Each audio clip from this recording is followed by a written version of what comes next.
जैसे किसी ने बता दिया आपको शनि का दोष है, किसी ने बता दिया मंगल का दोष है। दुनिया के जितने दोष बता दिया, पितृ दोष बता दिया, कालसर्प दोष बता दिया, कितना भी अगर कोई दोष बता दे तो पीपल का जो जल वृक्ष में से झड़ता है, कभी कभी आप उसके नीचे हाथ रखकर देखना, थाली रखकर देखना, उसमें पत्थर पर देखना, तो वहां पर भी पानी के निशान आपको मिलेंगे, बूंद के निशान मिलेंगे। मात्र उस पीपल के वृक्ष के जल की एक बिंदी, एकमात्र बिंदी, पीपल के वृक्ष के झड़ता हुआ जल की एक बूंद का स्पर्श, भले वो सूख गई हो, उसका एक स्पर्श मात्र जहां पानी नीचे की ओर गिर रहा है, उतनी परिधि, उतनी जगह के बीच में जहां से पानी गिरता है, बस उस स्थान पर अगर वो उंगली अपना नाम और गोत्र का स्मरण कर कर भी लगा दी जाए और एक लोटा जल चढ़ा दिया जाए, तो ये जितने दुनिया के दोष है वो अपने आप समाप्त हो ही जाते हैं। शंकर की भक्ति का मूल में लोग कहते हैं शनि चढ़ गया, 7.5 लग गई, ढैया लग गई, राहु लग गया, केतु लग गया, बृहस्पति लग गया, मंगल लग गया। शिव महापुराण की कथा कहती है कोई भी ग्रह लग जाए, घर में से एक लोटा जल भरो, शिव जी पर जल चढ़ाना प्रारंभ करो, सारे ग्रह अनुकूल हो जाएंगे। तुम्हारा कोई भी ग्रह प्रतिकूल नहीं हो सकता, कोई ग्रह तुम्हें तकलीफ नहीं दे सकता, सब तुम्हारे अनुकूल हो।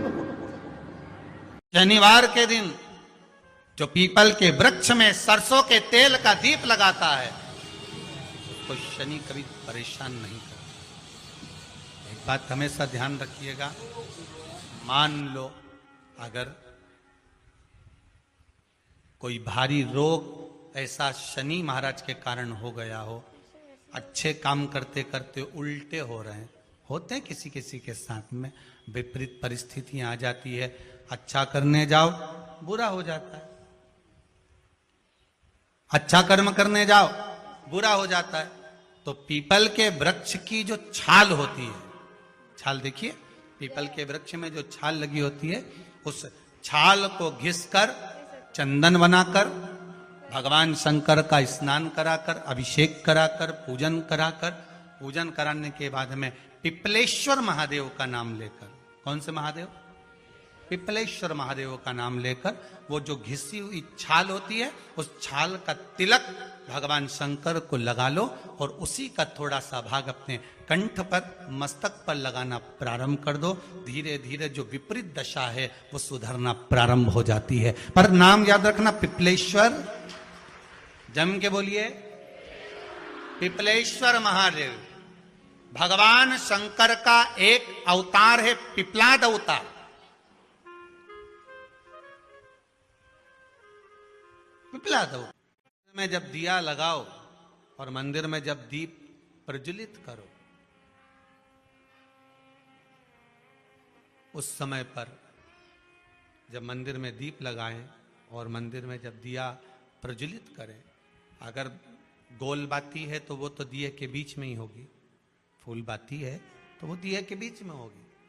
और मान लो अगर लंबी बाती लेकर गए हो, लंबी बाती को लेकर पहुंचे हो, तो अगर दीप लगा रहे हो, कामना रखकर लगा रहे हो कि मेरी ये कामना है, तो वो दीप का, बाती का मुख अपनी ओर रखना, पर कोई कामना नहीं। हम भगवान को केवल इसलिए रिझा रहे हैं कि मेरा भोलेनाथ मेरा भंडार भरे और मेरे घर में सुख समृद्धि दे, तो दीप की बाती का मुख भगवान की ओर होना चाहिए। कि हमने तेरे भरोसे पर छोड़ दिया, अब हम किसी से नहीं पूछेंगे कि हमें क्या करना है, ये दीप की जो बाती का मुख है वो आपकी ओर है। अर्थात मेरा जो जीवन है, मेरा जो संपूर्ण परिवार है, मेरा जो कुटुंब है, मेरा जो कबीला है, मैं जिस घर में निवास करती हूं, मैं जिस घर में रहता हूं, उस घर का संपूर्ण कारभार सब तुम्हारे भरोसे पर है। तो बाती का मुख कहां हो गया? भगवान की ओर हो गया। बाती का मुख फिर भगवान की ओर। पर ज्यादातर लोग दिया जो लगाते हैं ना, वो अपनी ओर बाती करके ही लगाते हैं, मतलब इनकी कामना चलती ही रहती है 24 घंटे। कुछ कामनाएं इनकी जागरूक रहती है। आप अपना संपूर्ण परिवार, संपूर्ण अपने परिवार का, दुकान हो, धंधा हो, व्यापार हो, व्यवसाय हो, चाहे आप जितना भी कार्य कर रहे हो, फैक्ट्रियां चला रहे हो, वो सब अपने भगवान के भरोसे पर दे दिया, भगवान की ओर दे दिया। तो इसका मतलब ये नहीं है कि बाती का मुख भगवान की ओर हो तो तुम भगवान के बिल्कुल करीब में ही बाती का मुख कर कर लगा दो और भगवान को मालूम पड़े चोट लग जाए, ऐसा भी नहीं। जब भी दिया लगता है